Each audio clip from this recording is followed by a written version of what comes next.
आगे बढ़ते कर्नाटक सरकार ने एक बड़ा कदम उठाया है। अब राज्य के सभी सिनेमाघरों और मल्टीप्लेक्सेस में किसी भी भाषा की फिल्म का टिकट 200 रुपए से ज्यादा नहीं होगा, वो भी एंटरटेनमेंट टैक्स समेत। अब सवाल ये है कि जब टिकट की कीमत कैप की जा सकती है तो फिर बाकी चीजें क्यों नहीं?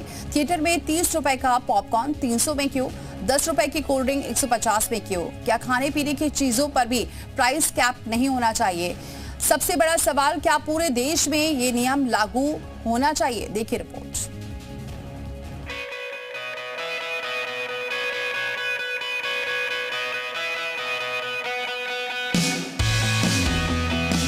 सिनेमा प्रेमियों के लिए राहत की खबर है, क्योंकि कर्नाटक सरकार एक ऐसा प्रस्ताव लेकर आई है जो थिएटर में टिकट की आसमान छूती कीमतों पर लगाम लगाएगी। कर्नाटक सरकार क्या प्रस्ताव लेकर आई है, पहले इसे समझ लीजिए। कर्नाटक सरकार के नए ड्राफ्ट प्रस्ताव के तहत राज्य के सभी थिएटर, चाहे वो सिंगल स्क्रीन हो या बड़े मल्टीप्लेक्स, टिकट की अधिकतम कीमत 200 रुपए से ज्यादा नहीं होगी। खास बात यह है कि इस कीमत में एंटरटेनमेंट टैक्स भी शामिल होगा, यानी दर्शकों को इससे ऊपर कोई अतिरिक्त शुल्क नहीं देना होगा।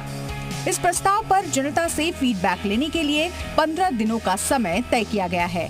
हालांकि देश की सबसे बड़ी multiplex chain PVR INOX limited ने इस मामले पर अब तक कोई आधिकारिक बयान नहीं दिया है।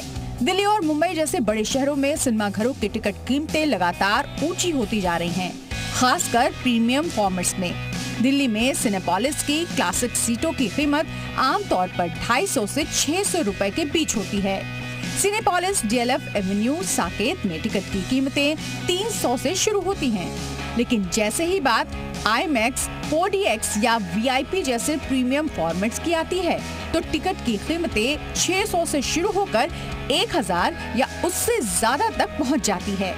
खास तौर पर आईमैक्स रिक्लाइनर सीटों के लिए टिकट 1500 से ऊपर तक भी जा सकती है। मुंबई में सिनेमा टिकटें तो और भी महंगी हैं। यहाँ क्लासिक सीटों की कीमत 300 से 600 रुपए तक होती है, जबकि आईमैक्स, 4DX, वीआईपी या इंसिग्निया जैसे प्रीमियम अनुभवों के लिए दर्शकों को 600 से 1000 से अधिक तक चुकाने पड़ते हैं। इन प्रीमियम सीटों की कीमत 510 से लेकर 1710 तक भी पहुँच सकती है। खासकर वीकेंड या नई रिलीज के समय फिल्म की टिकट और महंगी मिलती है। कर्नाटक सरकार ने फिल्मों के टिकटों पर अधिकतम कीमत तय करने का प्रस्ताव पेश किया है, लेकिन सिनेमाघरों में मिलने वाले खाने पीने के सामान की कीमतें भी बेलगाम हैं। पीवीआर आइनॉक्स और सिनेपोलिस जैसे बड़े मल्टीप्लेक्स में अगर आप पॉपकॉर्न खरीदना चाहें तो उसका छोटा पैक ही 250 से 350 रुपए तक का पड़ता है। वहीं 250 से 300 मिलीलीटर की कोल्ड ड्रिंक या सॉफ्ट ड्रिंक के लिए 150 से 250 रुपए तक चुकाने पड़ते हैं। अब बात करें सैंडविच या बर्गर की, तो एक वेज सैंडविच 200 से 350 रुपए में मिलती है, जबकि चिकन बर्गर की कीमत 300 से 450 रुपए के बीच होती है। प्रीमियम बर्गर 400 से 600 रुपए तक का हो सकता है।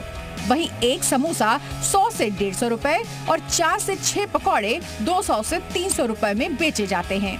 पिज्जा के एक स्लाइस की कीमत 200 से 300 रुपए तक होती है, जबकि छोटा पिज्जा 400 से 600 रुपए तक का होता है। कॉफी के लिए 150 से 250 रुपए और चाय के लिए भी 100 से 200 रुपए खर्च करने पड़ते हैं। यानी चाहे आप सिंगल स्क्रीन थिएटर में जाएं या किसी बड़े मल्टीप्लेक्स में, फिल्मों के साथ खाने पीने का खर्च आम दर्शक के बजट पर भारी पड़ता है। ऐसे में देश भर में मांग उठ रही है कि कर्नाटक सरकार की ओर से लाया गया ये प्रस्ताव सिर्फ टिकट कीमतों तक सीमित न रहकर पूरे देश में लागू हो, और साथ ही सिनेमाघरों में बिकने वाले खाद्य पदार्थों की कीमतों पर भी नियंत्रण लगाया जाए, ताकि हर कोई बजट में फिल्म देखने और खाने पीने का आनंद ले सके। ब्यूरो रिपोर्ट, जी मीडिया।